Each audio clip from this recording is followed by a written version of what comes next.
From the city of Peaky Blinders, Birmingham, England, I would like to introduce you to Paddy Danda. As the world becomes more automated and the robots take over, it's imperative that we build the right human skills for the future. So pull up a chair, grab a samosa or two, and make yourself very uncomfortable. Hey folks, thank you for joining us for another episode of the Superpower School podcast. I'm your host, Paddy Danda, and on today's show, we're going to continue the theme of creativity, but we're going to take a slightly different angle today. And I'm joined today by an awesome guest all the way from the other side of the world, literally the other side of the world, from Australia. He's the author of a book called Who Killed Creativity, as well as The Innovation Race. He's an educator who turns complex theories into simple, fun learning experiences. So without further ado, I'd love to welcome Andrew Grant to the show. Hey, Andrew, how you doing? Hey, good, thank you. How are you going? I'm good, thank you, Andrew. And I'm so jealous because you told me just before we kicked off that it's nice and sunny where you are, and I'm not seeing the same over here. So yeah, super jealous of your weather at the moment. It's a good time to be moving into summer. Oh, actually, yeah, this is your summer now, right? It is, yes. Oh, wow. There you go. Even more reason to move to Australia. So, Andrew, I was looking at your background, your website. I see some phenomenal insights that you've got on there. And a lot of what you've been researching, it very much aligns with much of what I'm really interested in around innovation and creativity. So I think this conversation is going to be very useful, if not for anyone else, for me personally, but I know it's going to be valuable to everybody. So, Andrew, could you give us a little bit about your background and how did you get into the work that you do now?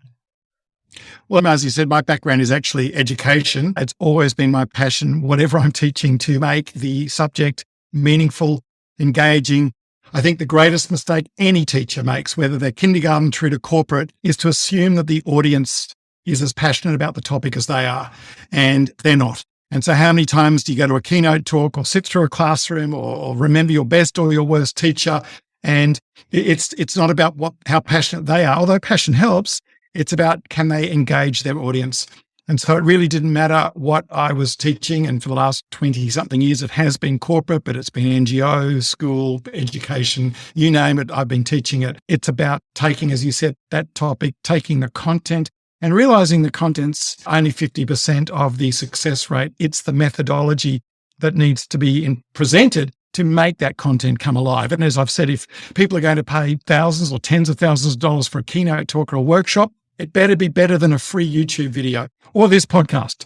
So, it's not just these days about having great content. You go to a lot of workshops and conferences where you've got content experts, but as I said, you get that from a book or YouTube. It really is about taking that content, first of all, selling it so people realize that this is important, engaging them so they can see the relevance for it in their life, and then allowing, the secret then is allowing them to discover it rather than me tell it to them. If they discover it, it becomes so much more powerful. And then once they discover it, then it's, what are we going to do about it? What action, what outcome, what behavior change are you going to make? And that to me is the absolute core of education. And it's funny, I sometimes go on conferences and a company's, nickel and diming me and saying, look, I'm saying I need a couple of extra facilitators in the room. You've got 6 tables. I can't run them all from the front. You want to have a discussion. I need to bring some facilitators. And they say to me, oh, well, we can supply some facilitators. And I said, well, you can supply some facilitators if I can supply my facilitators as your accountants. In other words, don't undervalue the skill of education facilitation. It is something that really does take 10,000 hours to draw things out of people. And that's where the creativity comes in. Fantastic. So my next question, Andrew, and you may have already answered it, is which superpower would you like to bring to this particular episode? Education. The ability to creatively present a topic. Ironically, we will talk about creativity today, and there's a story behind that, but it doesn't matter. It's the ability to be able to teach, inspire, help people learn a skill that they've got in a way that they learn it themselves, discover it themselves, remember it. And that requires creativity. And funnily enough, I don't know if this is the time to talk, but that's how we got into creativity or creative thinking. Oh, fantastic. I actually posted on someone's LinkedIn post just the other day, and they had posed this question about how do we need to educate differently now than we did in the past. And one of the things I think I was talking about there was traditionally instructional designers would probably sit in a darkened room and put together as many slides as they could when they were designing a training course, and they would pack it with knowledge, and it became more of a broadcast. Whereas now, as you mentioned, we've got all of these other things to contend with, like the distractions that learners have, social media, the phones, the gadgets, everything else that's going around them. So as an educator, I think your job is really, really challenging now than it was perhaps before. So it's about getting people immersed into that experience. So you become the biggest distraction rather than everything else that's going on. I'm smiling because it's true, but I started, 40 years ago in a school. It was one of the worst boys' schools in the state on a subject that wasn't examinable for the high school certificate, which means the kids, if they were smart, knew that there was no point doing it, personal development. And I knew that if I didn't engage them and show them the relevance of it, I would be absolutely laughed out the door. But I've always thought the sign of a great teacher, if we go back to school before social media, is the bell rings and the kids don't race out, that they're not watching their watch thinking, when is this lesson going to finish? And so I think I know we've got new distractions these days of social media, and we can get to that in a minute, and their devices, and now we wear them on our hands. But that problem was always there. It's just reinvented itself now. But think about the great teacher when you were at school. The teacher that you were just counting that clock down for the bell to ring so you could get out of there. Or the classroom when the bell rang, you didn't even notice it because you were so absorbed in what the teacher was presenting to you. So yes, it's changed and it's iterated over the last 40 years, and now we're dealing with, things moving and buzzing everywhere. But the concept's the same. If people are engaged, if people can see the relevance of what they're learning, if people can see that they can change behavior, if corporate people, which is now where we're working at, can see that we can change behaviors, we can get them to explore and discover solutions to problems they never thought they could get, they'll be engaged. I mean, I had one corporate company, it was an oil company, which I'm not an expert on. And they said, in our design thinking workshop, in 3 hours, we solved something that took them 3 years to think about, simply because we gave them a process of design thinking. And when the bell went, they didn't want to leave. They were going, wow, we've just done in 3 hours what has normally taken 3 years. What else can you do? So, the phones became secondary. So that's what it's about. It's about engaging people and letting them see the relevance of it. Oh, fantastic. So how are some of the ways that you've been getting people engaged and creating these experiences? Because I'd love to know some of your lessons learned and some of the ways in which you're being creative in the classroom. Well, let me start, as I said, when we started with creative thinking, and let me quickly define creative thinking. I don't have an artistic bone in my body. I failed art. I hated art at school. I can't draw. I can barely write with my hands. I'm left-handed. I don't know what that means. And so let's just get that off the table straight away. But we were running leadership programs, team development programs all over. Again, we came from an educational background. We didn't come from another company. We started from scratch, my wife and I, in 1996 in Asia. And after a couple of years, one of our biggest clients came to us, which was Goldman Sachs. And I'm saying that because they're a left brain analytical data banking company, and said, we've loved what you do. We love your creativity. Could you please teach us about creativity?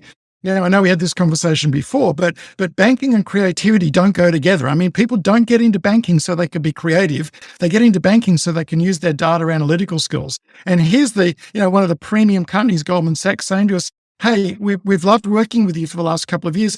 Tell us about creative thinking. And this is where we started to get into the design thinking, showing that you can take an idea from here and an idea from here, put it together and come up with something better. And hey, who doesn't want to do that, whether it's money or whatever? So we started getting into that creative thinking and teaching creative thinking skills, but we wanted to be true to our heritage, and that is to make that creative thinking creative in the way we teach it. I mean, imagine going to university, and I had that when I was studying education, and the lecturers are boring. the lecturer shouldn't be boring when you're studying education. They should bring it alive. And I had some lecturers that did bring it alive and some that was so boring because they were just presenting content. So we got into teaching creative thinking because our clients started asking us about, could you teach it, but could we teach it in a creative way?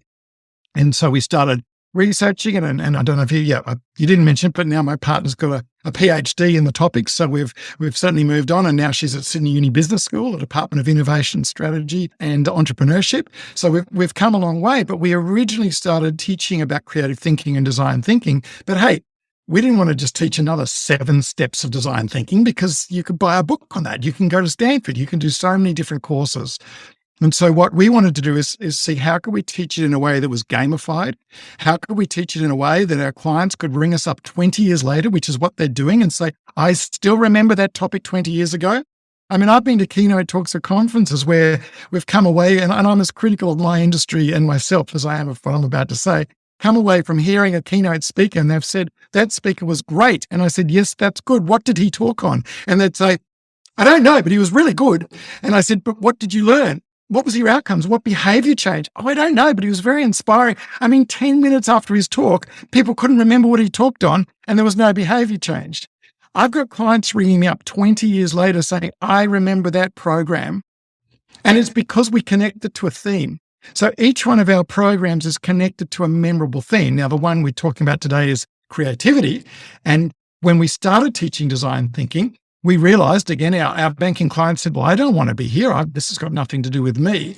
So there was no point teaching them the 7 steps of design thinking until we dealt with the things that were going wrong. And we're thinking, well, why are they coming here saying they don't want to do it? And that's because they came with excuses.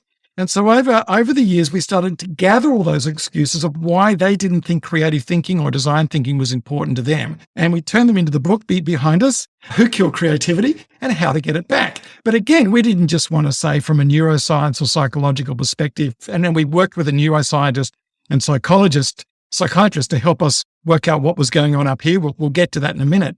But I didn't want to just present that as a dry textbook.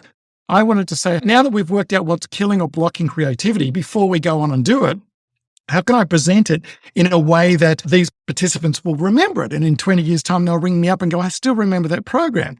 So that's where we came up with the concept of, well, creativity has been blocked in people's lives. The metaphor creativity has been killed.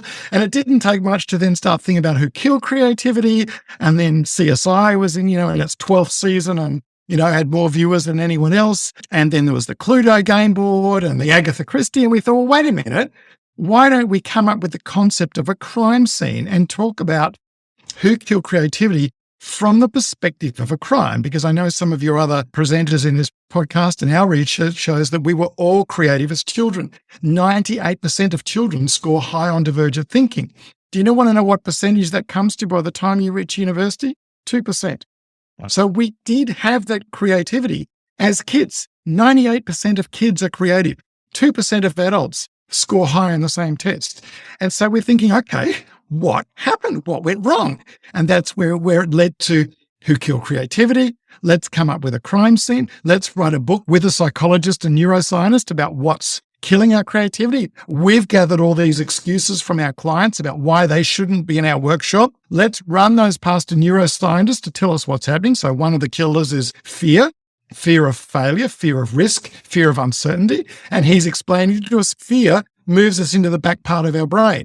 When you have a siren go off, you hear a car crash, a bomb explodes, which we've been in Indonesia, it immediately moves you to the base primitive part of your brain. And the creativity happens in the prefrontal cortex. So you're living in that fight, flight, or freeze mode when you're in fear.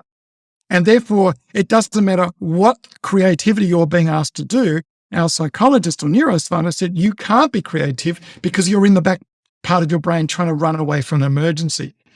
But here's the problem. In work, we're living in that fight, flight, or freeze nearly 24/7. It was originally designed to be a run away from a car crash or a tiger in the desert. It was meant to be an immediate response to an emergency situation. But many of us have set up our workplace now that we're living in that fight, flight, or freeze 24/7.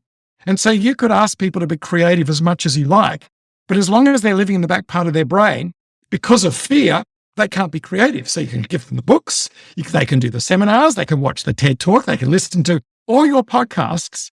But as long as they're still back there with fear, the creativity won't happen. So that's where we came up with the concept of Who Killed Creativity, wrote the book, and then we turned it into a game board like Cluedo, like Agatha Christie, and designed a game board. Simply, what are the killers? What weapons do they use? Where is creativity killed? What locations? Is it going into the boss's office and saying, I've got this great idea, and the boss says, oh, that's a stupid idea. And you know what? It might be a stupid idea, but you're not going to come back the next time with a great idea. And when you do eventually come back with that great idea, it's the boss, you won't do it. And we've got plenty of stories where we've been in, with our clients where people have said, yeah, that's what happened to me. I came up with this great idea. I took it to the boss, or I took it to finance, and they just crushed it. And so there's the weapon, crushing coercion, or lacerating legacy. People says to come up with a great idea and someone says, we tried that last time, it didn't work. There's the apathy speaking. So we came up with these 7 killers, 7 weapons, 7 locations to see if we could ask people on a game board, and not a competitive game board, but more of a detective. It's almost a diagnostic tool where what's killing your creativity. And every company might be different. Every culture might be different. What we see in Singapore is different to Sydney, might be different to London. What you see in banking might be different to IT, might be different to pharma. And that's our job, to create this diagnostic tool. And back to the methodology, that draws the people in. And they're now realizing, gosh, this I didn't realize that every time I go to the boss's office and he kills me down. No, let's not talk about the boss. Let's talk about me as a boss. How many people come to me and I kill their creativity of the way I respond? Not saying it's a good idea or a bad idea, but the way I respond to it. Do I let them walk out of the door wanting to come back tomorrow with a new idea? Or they walk out and say, I'm never going to put an idea again because you made me feel like crap. So that's the game board. And it's now available as a digital game board. So COVID certainly turned us into, we used to have a physical game board with physical cards around a table. Well, we still do. And it's really fun. People move them around. Now we've got a digital Miro board where people can buy it and actually run it themselves. And they can use it as a self-diagnostic tool to try and work out what kills creativity within their own mind, within their team, and possibly within their company culture. Everything you've talked about there, Andrew, it ticks so many boxes for me. I think, the element of creativity, innovation, the fact that you're using a gamified approach. I absolutely love those experiences where you don't just turn up and it's just a set of slides and we're actually getting immersed into the experience itself. And banking, which is really interesting. And I know you and I were briefly talking about this before we kicked off the show, and you mentioned a large percentage of your clients are from banking. And I used to work for Deutsche Bank, which I believe is another one of your big clients. And I remember there having a conversation with the global head of HR who wanted me to come in and run a session on agile and agility for her executive team. And right at the end of the conversation, I plucked up the courage and I said, by the way, could I bring some Lego? And she's on the phone and she went, what do you mean? I said, well, I sometimes find adding an element of playfulness and gamification can really bring the message home even more effectively than me just rambling on.